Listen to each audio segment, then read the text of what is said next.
7h, 10h sur Radio Courtoisie, suivez la ligne droite.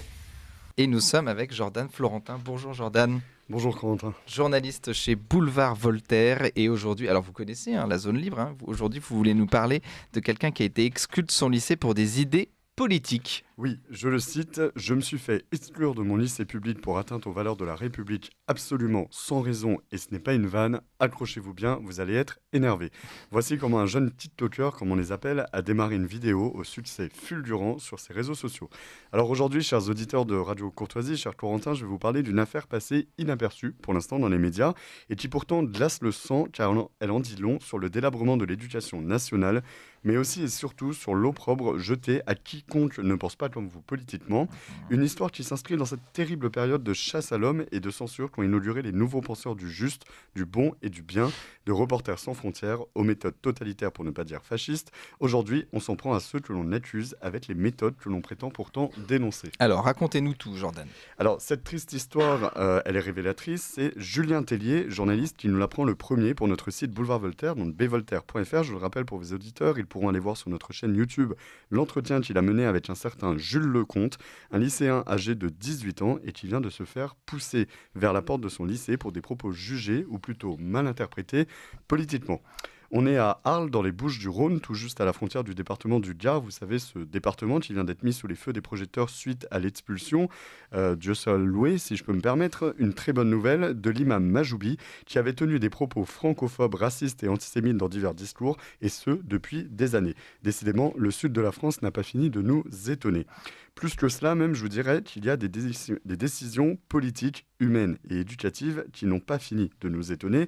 En France, en 2024, des professeurs d'un lycée public et donc de l'éducation nationale poussent vers la sortie un élève comme on expulserait un imam au motif de propos qui porteraient, je cite, « atteinte aux valeurs de la République ». Les fameuses. Attendez, je vous donne les détails, vous allez voir, c'est gratiné. Avec la même solennité, avec les mêmes motifs, comme celui du prosélytisme qui a été évoqué, on attribue la même dangerosité à un lycéen de 18 ans qui a reçu une bonne éducation, qui s'interroge, se questionne, n'est malheureusement pas de gauche, qui a un prédicateur islamiste qui préfère le drapeau d'Allah au drapeau français. Je vous le disais, nous sommes dans un lycée public d'Arles où, je cite l'élève dont je vais vous parler, « Les murs s'effondrent, les planchers s'effritent, un lycée qui tombe en ruine et qui a mauvaise réputation à l'image de son organisation. » Il dira même que c'est un moulin à vent du fait de sa nature publique. Et vous le savez, le débat entre public et privé est au cœur de l'actualité depuis les aventures ministérielles d'Amélie Oudéa-Castéra, dont d'ailleurs plus personne ne parle, vous me direz tant mieux. Mais alors Jordan, vous faites languir nos auditeurs, racontez-nous cette affaire d'exclusion d'un lycéen pour ses idées politiques. Eh bien, cher Corentin, on est sur un véritable scandale. C'est selon le lycéen dont je vais vous parler, une histoire à base de diffamation, de calomnie et de plaintes. Et c'est peut-être pour cela que le récit de Jules Lecomte, c'est son nom, 18 ans, a fait plus d'1 million de vues et plus de 100 000 j'aime sur TikTok pour ses vidéos, un réseau social où il accumule d'ailleurs plus de 50 000 abonnés. Alors voici ce que Jules nous raconte dans sa vidéo témoignage qui a sensibilisé beaucoup d'élèves, de parents et de professeurs.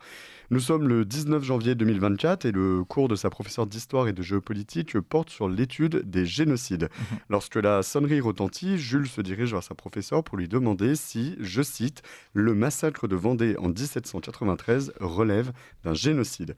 Alors je ne fais pas un point d'histoire à vos éditeurs, je leur ferai offense, je ne prétendrai encore moins être historien, mais je sais que chacun a son avis, son point de vue sur ce passage de notre histoire, qui a d'ailleurs été magnifiquement conté par Philippe de Villiers et le Puy du Fou dans le film « Vaincre ou mourir » avec la belle histoire de Charette.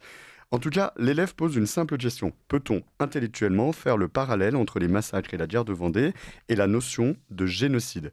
Là, la professeure lui fait de gros yeux, lui répond fermement « Non, vous ne pouvez pas, fermez le banc, il n'y a plus rien à voir. » Pas d'explication, rien, quelques légers arguments, mais rien de concret. Et elle s'énerve en lui disant qu'il relaye des idéologies d'extrême droite qui n'ont rien à faire dans son cours, sauf que, comme le rappelle Jules Lecomte, d'abord le cours est terminé, il lui a demandé en aparté, elle lui dit même qu'il est de l'école des négationnistes. Alors l'élève sort de la salle, il s'énerve, elle continue de l'invectiver après son départ, elle dit que c'est fou de penser comme lui à son âge et qu'elle ne veut plus de lui dans son cours. Alors à 15h, c'est la fin de la journée, la professeure essaie de le rattraper avant qu'il ne parte afin de discuter des, je cite, théories complotistes d'extrême droite qu'il relaye dans ses cours. Entre-temps, elle rédige un rapport qui l'accuse de relayer ses thèses, de remettre en cause son autorité scientifique et qu'il fait du prosélytisme. Bref, elle lui hurle dessus, elle lui intime l'ordre d'arrêter de relayer ses thèses et le sort donc du lycée. Alors il se défend, je le cite, « Chacun a son avis sur la question, je la pose seulement, voilà, je demande est-ce qu'on peut faire un parallèle, mais il aura quand même rendez-vous quelques jours plus tard avec elle, avec la CPE et le proviseur. Sa mère a été appelée, on l'informe que son fils ne pourra plus retourner en cours alors qu'il n'y a même pas eu de conseil disciplinaire ni d'exclusion. Et au rendez-vous du lundi, la professeure, elle, ne se présente pas, donc c'est vous dire voilà, comment peut-elle se défendre sans même se présenter. Le proviseur, lui, arrive en retard et c'est là que ça devient choquant. Le proviseur hurle sur l'élève devant sa mère et quand on fait le parallèle avec des élèves qui, eux, pourraient être vraiment perturbants ou des élèves qui portent le voile intégral, on imagine mal le proviseur hurler sur les parents.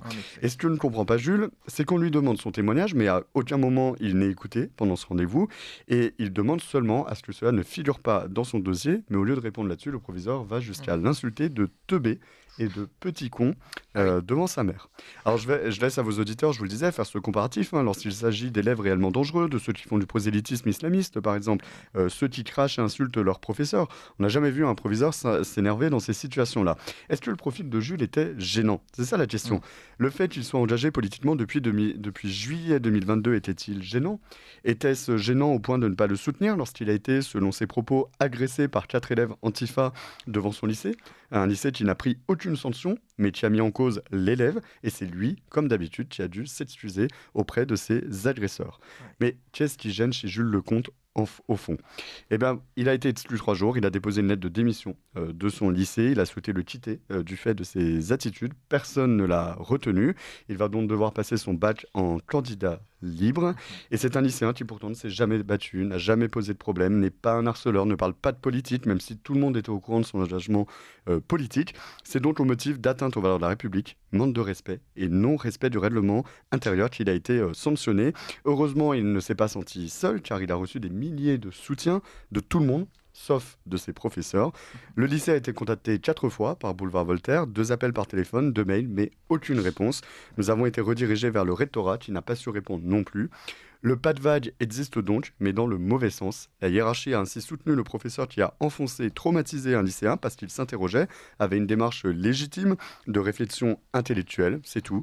On aurait aimé voir la même hiérarchie soutenir un certain Samuel Paty avant qu'il ne soit lâchement assassiné par des islamistes, et c'est là qu'on se rend bien compte que la peur doit changer de camp. Pense-t-on sérieusement que Jules Lecomte, qui a juste un avis sur la question vendéenne, était un danger pour la République? Et comme le conclut notre journaliste Julien Tellier lors de son entretien avec ce jeune lycéen, aujourd'hui en France, à 17 ou 18 ans, on peut donc se voir exclu de son lycée pour une simple question qui est interprétée politiquement. Voilà, on invite évidemment le proviseur à écouter Rénal Sécher qui parle du génocide vendéen depuis des années, notamment sur cette radio. Donc ce lycéen, on l'a compris, donc, est condamné pour ses propos et ça devient de plus en plus difficile d'assumer des propos, allez, on va dire de droite pour aller rapidement dans des lycées publics. Aussi dans les lycées privés. Moi, j'étais en lycée privé. De temps en temps, je m'accrochais un petit peu avec mes professeurs. Ça vous est déjà arrivé, Marie Falicon, Louis Rigaudière, Alors, de poser la question sur le génocide vendéen, oui, ça m'est arrivé par provocation. Ah oui, c'est vrai? En histoire? Ah, en oui, cours oui, d'histoire? je ne me suis jamais fait virer pour ça. Ah, d'accord. Mais voilà. vous étiez dans l'école privée ou école publique? J'étais dans l'école publique en seconde au moment où justement on étudie. Donc, c'est ce moment de l'histoire, cette période. Donc oui, et je n'ai pas eu de problème. En revanche, je rebondis, on a fait une table ronde intéressante sur un sujet qui est à peu près similaire sur la dictature de la bien-pensance dans les universités. Ah, oui. On avait des enseignants et des élèves qui venaient nous parler, dont un élève, il s'appelait Louis, et je crois qu'il avait, j'ai pas envie de dire de bêtises, donc rectifie-moi, mais je crois qu'il avait juste des autocollants de l'AF ou quelque chose comme ça. En tout cas, il appartenait à ce mouvement, voilà, de royalistes, on va dire. Et donc, il s'est fait virer de son université publique en Alsace-Lorraine, je sais plus où c'était, je crois que c'était à Strasbourg peut-être. Et enfin voilà, ça montre une certaine cabale. Il avait absolument rien fait, il avait pas violenté, etc. Il y a juste eu un acharnement en fait de tous les élèves qui étaient hostiles à lui, donc on va dire peut-être les Antifa ou d'autres groupes, l'UNEF, etc. Ils ont tous fait une cabale contre lui. Il s'est retrouvé exclu de son université pendant 2 ans. 2 ans quand même. Enfin, pour des autocollants de l'AF et pour une appartenance à un mouvement qui serait voilà contre Sur un ordinateur portable. les valeurs de la République. Alors j'ai un exemple de cette nature. Bon, j'ai pas été exclu pour ça, mais c'était à Créteil, université Paris-Est Créteil, où j'ai fait un master de communication politique. Donc en tant qu'étudiant en communication politique, je lis tout ce qui s'écrit à gauche, à droite. Et on était au moment en 2014-2015 où Éric Zemmour publie Le Suicide français, donc un livre majeur qui devait être lu par tout le monde. Et j'ai eu le malheur d'apporter ce livre en cours. Il était dans mon sac et une des professeurs l'a vu. Et, c'est incroyable, j'ai vécu la même chose. Non, mais elle m'a très gentiment C'était de la provocation voilà, ou pas, dit Jordan devant tout le monde, voilà, il y a des valeurs qui ne doivent pas Mais c'était de la provocation de votre part, c'était une taquinerie non, mais non, même pas. En plus, à l'époque, j'étais jeune LR, hein, donc je votais pas Éric Zemmour. Ouais. J'étais plutôt, vous avez bien je changé. veux dire, j'étais avec Bruno Le Maire, donc c'était pas de la provocation de Éric Zemmour, c'était vraiment par curiosité, par intérêt. Mais vous n'avez pas le droit. Par contre, vous pouvez avoir le manifeste du Parti communiste, personne va vous poser de problème. Quoi. Oui, Donc, évidemment. Non, mais c'est vrai que c'est un fléau qui est assez tu, et justement, donc je rebondis là-dessus, j'ai exactement vécu la même chose. Et alors, je ne citerai pas le lycée, mais c'est vrai qu'il y a quelque chose, quand il y a un propos qui est mal interprété, ou quand on parle un peu trop souvent d'un certain candidat, à l'époque journaliste, qui est Éric Zemmour, moi c'était mon cas avec un autre ami, et ben on peut très vite être amené à faire un conseil de classe, qui m'est arrivé avec, je me souviendrai toute ma vie de ce dossier, Louis Rigaudière et Éric Zemmour, quoi, qui s'appelait comme ça. Le dossier Oui, il y avait un dossier, voilà, puisque j'abordais beaucoup trop souvent, et certains profs m'entendaient parler d'Éric Zemmour un peu trop souvent. Donc bref, mais voilà, on est très vite soupçonné du moindre dérive, catalogué très rapidement dans certains lycées. Évidemment, je ne vais pas tous les mettre dans le même sac, mais c'est vrai que vraiment c'est inquiétant, parce que forcément on n'en parle pas, et c'est vrai que voilà, Boulevard Voltaire met en lumière ce cas, et c'est vrai qu'il en faudrait plus encore, quoi. Et tous les droits sont autorisés pour critiquer ce qu'on appelle un facho. Là, le professeur insulte de teubé de petit con un lycéen. C'est incroyable. C'est dire, en fait, c'est triste, parce que dans l'éducation nationale, le but est quand même de former nos enfants à avoir une libre pensée, à penser par eux-mêmes, à avoir de la réflexion, à poser des questions, à s'intéresser. On se plaint du niveau qui baisse drastiquement dans l'éducation nationale, et là où on a un élève qui, vous vous rendez compte, s'il pose cette question, c'est déjà qu'il est très éveillé à la chose politique, donc c'est très intéressant. Mais juste sur ce que tu dis, Louis, en fait, ce qui est dangereux, c'est que ça peut parfois aller à du passage à tabac. Lui, il a été agressé par 4 antifas devant son lycée, et je souligne une affaire, vous avez dû en parler, récente à Bordeaux, où un jeune qui était dans un bus s'est fait agresser par des connaissances à lui, qui avaient découvert qu'il suivait sur Instagram des comptes de Marion Maréchal, Éric Zemmour. Voilà, pour le fait d'être abonné sur Instagram à des personnalités jugées d'extrême droite, on l'a passé à tabac. C'est vous dire le niveau. Liselotte Dutreuil. Alors, j'entends pas ma voix, mais je suppose que vous m'entendez. Effectivement, en fait, on condamne tous ces élèves qui ont le malheur d'avoir une opinion propre, sans même qu'ils aient besoin de la partager. En revanche, ceux qui se privent pas de partager leur opinion parfaitement politique, orientée idéologiquement, ce sont les professeurs eux-mêmes. Et donc, puisque chacun y allait de sa petite expérience, je vais en faire de même. Quand j'étais en seconde, mon professeur d'allemand a eu la riche idée de nous faire travailler la langue en chantant un chant d'accueil aux migrants, tout simplement. C'était pas longtemps après les viols à Cologne, pour situer malgré tout.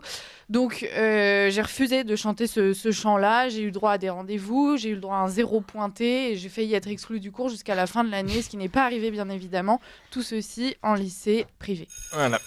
Merci Liselotte. Chacun se dit en tout cas, soutien Jules Lecomte, ce lycéen voilà, qui va passer son bac en candidat libre maintenant. Soutien Jules Lecomte. Merci beaucoup Jordan Florentin.